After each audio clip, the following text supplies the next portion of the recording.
দেখেছো ফুপু নিজে ইচ্ছা করে গাড়ির নিচে পড়ে আবার নিজেই অভিনয় করতেছে। আসো বাবা। ফুপু তুমি ওর গায়ে হাত দিচ্ছ কেন? আরে ওর গায়ের ময়লা তো তোমার গায়ে লেগে যাবে। অনেক ব্যথা পেয়েছো না বাবা? ব্যথা পেয়েছে তো কি হয়েছে? তুমি ওর লেবাস দেখেছো? ফকির খ্যাত একটা। এত অহংকার করেন না, অহংকার করলে আল্লাহ ধ্বংস করে দেন। কি বললি? আমি ধ্বংস হব? আমি যদি সত্যি সত্যি তো পা আজকে না ভাঙছি তারপর আমার নাম চেঞ্জ করব। কি হচ্ছে?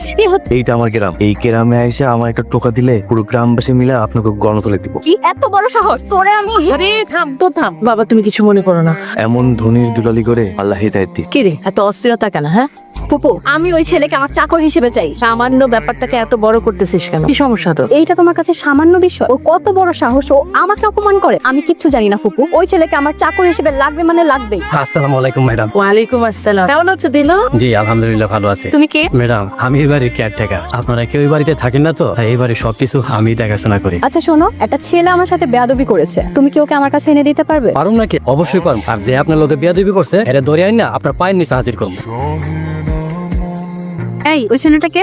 এটা ওই তো আমার পোলা সালা বাজান, উনি আমাকে ম্যাডাম তোমাদের বাড়ির বংশধর। আপনি? তুই? ও তার মানে তুই আমাদের কেয়ারটেকারের ছেলে? হ্যাঁ ম্যাডাম, ওই তো আমারই পোলা সালাম। আপনি ওরা চিনেন নাকি? চিনি মানে? এই ছেলেটাই তো সকালবেলা আমার সাথে বেয়াদবি করেছিল। ম্যাডাম ওই আপনারা চিনতে পারে না, আপনি ওরা মাফ করে দিন। সালাম তুই ম্যাডামের কাছে মাপসা মাপসা। আমার কোনো দোষ নেই আব্বা, উনি আমার পায়ে গাড়ি তুলে দিছিল। তাতে কি হয়েছে? তোর পা তো আর ভাঙা যায় না। আর রাস্তাঘাটে চলতে গেলে এরকম একটু একটু হয়। আমার মাফ করে দেন। মাফ করতে পারি, তবে এক শর্তে। যদি তুই আমার গোলামি করিস, চাকর হয়ে আমার আশেপাশে ঘুরঘুর করিস, আমি যখন যা বলবো তাই করতে হবে। যদি সব কাজ করে দিতে পারিস তাহলেই তোকে মাফ করবো। করবো ম্যাডাম করবো, আপনি যা কইবেন তাই শুনবো। আই চাকর তুই আমার সাথে চল। কই যাবো? কই যাবো মানে? তোকে না বলেছি মুখে মুখে কথা না বলতে, সাথে চল। আরে এই রাস্তায় তো অনেক কাদা, আমি দিক দিয়ে যাবো কিভাবে? আমার পায়ে লেগে যাবে। আপনি এই পাশ দিয়ে যান। না আমি পাশ দিয়ে যাবো না, আমি এই রাস্তা দিয়ে যাবো। তুই এক কাজ কর, তোর শার্টটা খুলে এখানে বিছিয়ে দে। কি হলো? কথা কানে যায় না? শার্ট খুলে এখানে বিছিয়ে দে। বাকি পথ যাবো কিভাবে? তোকে না বললাম তোর শার্টটা খুলে দে। এখানে কি করবো? আমার কাছে আর বিছানার মতো কিছু নাই ম্যাডাম। দে কিছু বিছিয়ে, তোর গেঞ্জিটা খুলে দে। এখানে কি করবো? আমার কাছে তো আর কিছু নাই তোর লুঙ্গিটা খুলে দে। ম্যাডাম, ইজ্জতের কথা কইবেন না, আল্লাহ আপনি হিদায়াত দিক। তাহলে আমি কি করবো? রাস্তা করে দে। আপনি আপনি একটু পাড়া দেন। এই তো আমরা চলে এসেছি। তাই ছেলে তোমার কাপড় কোথায়? ফুপু আমার সেবা করতে যেয়ে ব্যাচেলার এই হাল হয়েছে।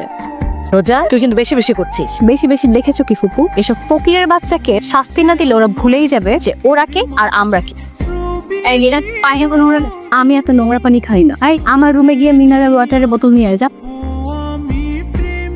আরে এইটা তো আমার ছোটবেলার ছবি, কিন্তু ম্যাডামের ঘরে কেমনে এলো? ম্যাডাম এই ছবিটা আপনি কই পাইছেন? হাই চাকরের বাচ্চা, এই ছবিতে হাত দিয়েছিস কোন সাহসে? তুই জানিস এটা কার ছবি? কার ছবি? উনি এই চৌধুরী বংশের যোগ্য উত্তরসূরি। এটা আমার মানিকের ছবি, আমার একমাত্র ছেলে। এখন উনি কোথায় আছে ম্যাডাম? তুই এসব জেনে কি করবি?